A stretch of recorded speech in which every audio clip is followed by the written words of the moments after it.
Samantala para sa update sa sitwasyon sa Cagayan Province na tinamaan ng storm surge dulot ng Bagyong Leon, makakapanayan po natin ang head ng Cagayan Provincial Disaster Risk Reduction and Management Office na si Ruli Rapsing. Magandang umaga po sa inyo. Si Maris po ito, live po tayo sa unang balita. Good morning po, Ma'am Maris, and sa inyong mga viewers po. Una po sa lahat, kumusta po kayo dyan sa Cagayan? Malakas pa rin po ba yung hangin, ulan at alon? Ms. Maris, 2 days ng sunny dito and clear skies po. May mga nai-report po ba tayo mga nasawi, nasaktan o nawawala sa mga sandaling ito, sir? No reports of casualty, Ms. Maris. Good to know that. There's one missing po. Oo, so walang mga kahit na sino pamilya, wala. At least all talagang lahat nasa kani-kanilang mga pamilya. Yes po. Ilan po yung mga nasiraan o tuluyang nawala ng bahay dahil sa storm surge? I know meron pa tayong pinagdadaanan ngayon, pero meron na po ba tayong mga initial na mga tala? Wala pang report sa atin yung local DREAMOS ng Gonzaga and Santa Ana, Ms. Maris. May mga kinailangan po bang i-evacuate?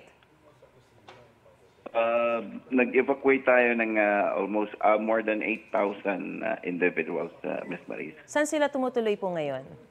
Evacuation centers, barangays, and local government of Gonzaga and Santa Ana. May mga kinakailangan po bang mga supply pa sa ngayon?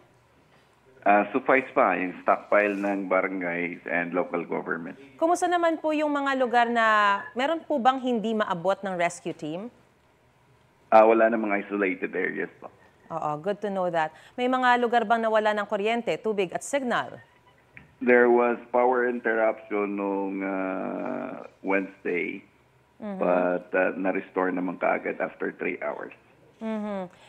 May pinapakita po kasi kami na parang sa may dagat, no? Parang may mga harang po doon na talagang nasira na dahil doon sa bagyo, dahil sa lakas ng parang sa mga dike ata yan.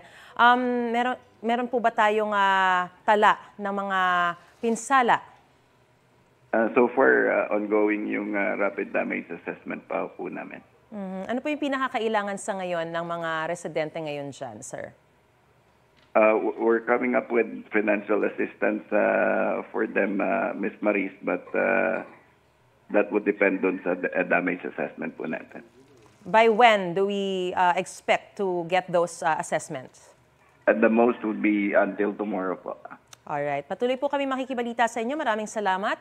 Cagayan PDRRMO Head Ruli Rapsing. Ingat po kayo dyan. Maraming salamat po sa inyo.